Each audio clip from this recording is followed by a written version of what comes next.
Буга чейин Кыргыз Республикасынын баатыры, мамлекеттик ишмер Апаз Жумагуловдун портрети ынтымак ордого илингени маалым. Демилге өлкөнүн туңуч премьер-министри Апаз Жумагуловдун 90 жылдыгынын урматына аткарылды. Бирок Кыргызстан эгемендүүлүк алган жылдардан азыркы күнгө чейин өкмөт башчылыгында бир нече министрлер болду. Эмне үчүн Апаз Жумагулов деген суроолордун тегерегинде президент Садыр Жапаров Кабар маалымат агенттигинде түшүндүрмө берди. Биринчиден, Апаз Жумагулов СССРдин закалкасын алган саясий ишмер. Экинчиден, СССР чачырагандан кийин Кыргызстан жаңы түптөлө баштаганда Аскар Акаев жетектеген бийликте премьер-министрлик кызматын аркалап, эри шаркак жаңы мамлекетти түзүүгө чоң салымын кошкон адам. Ал мезгилде жаңы баш мыйзам жана ага ылайык мыйзамдар кабыл алынган, өзүбүздүн сомубуз жүгүртүүгө берилген, азыркыга чейин күчүн жоготпой турат. СССР тарай электе Кыргыз СССРдин өзүнүн мамлекеттик тили болуш керек деп кыргыз тил мыйзамын киргизишкен. Мамлекетибиз дүйнөлүк соода уюмуна мүчө болуп кирген жана башка дагы бир далай жакшы иштерди жасашкан. Үчүнчүдөн, Апаз Жумагулов таза иштеген премьер-министр болгон. Бүгүн 90 жашка чыгып олтурат. Кыргыз эл баатыры. Ошондуктан ушундай чечим кабыл алынды. Ал эми башка премьер-министрлер жөнүндө жооп бербей эле коеюнчу. Капа болбойсуз. Аларды да капа кылып койбойын. Россияга биз азыр биздин киндигибизде кесип элек.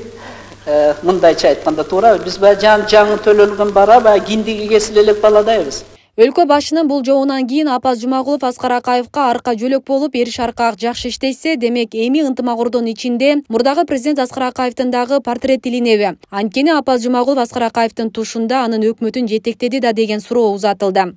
Жок, илинбейт. Анткени Аскар Акаевичтики башкача жагдай. Мен Аскар Акаев татыктуу эмес деген пикирди айткан жокмун. Ал кишинин да жаңы Кыргызстанды түптөөдө салымы тоодой. Мен жогоруда айткан ийгиликтердин башында ошол киши турган. Бирок жашоодо табият ушундай экен. 99 жолу жакшы иштерди жасап, бир жолу жаңылсаң кечирилбейт. Аскар Акаев кайсы жерден жаңылды? Бул менин берген баам эмес, көпчүлүк элдин берген баасы. Биринчиден, приватташтыруу маселесин көзөмөлдөй албай калды. Колунда бийлиги бар ачкөз мамлекеттик кызматкерлер элдин мүлкүн талаптанып кетишти.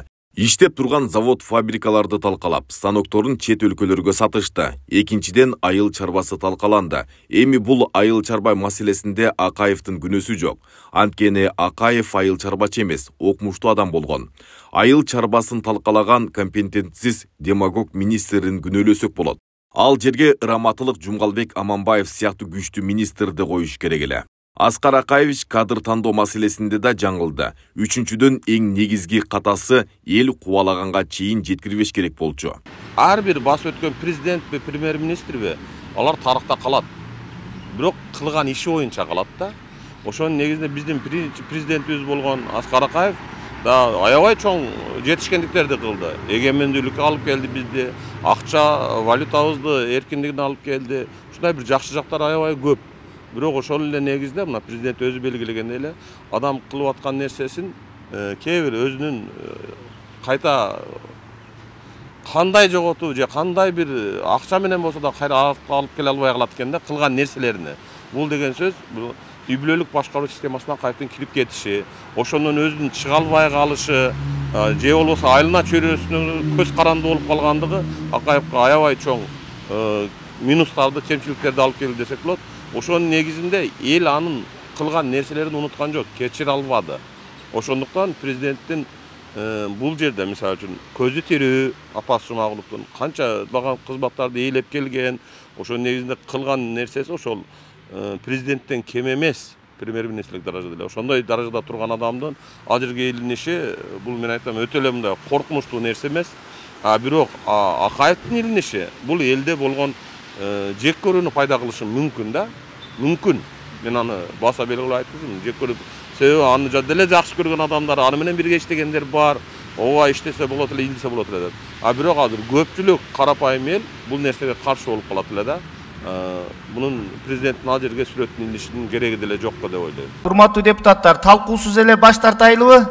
Күн мурун парламентте Аскар Акаевдин экс-президент макамын кайтарып берүү боюнча комиссия түзүү тууралуу арызы талкуусуз четке кагылды. Төрага Нурланбек Шакиев бул маселе боюнча коомчулукта ар кандай пикирлер тарап жатканын айтып, жогорку кеңеш туура чечим кабыл алганын, тарых өз баасын берерин билдирди. Мына бүгүнкү кезде баарыбыз көрүп атабыз, көз карансыздыктын 34 жылында кандай биздин өлкөбүздө чоң кыйынчылыктар болду.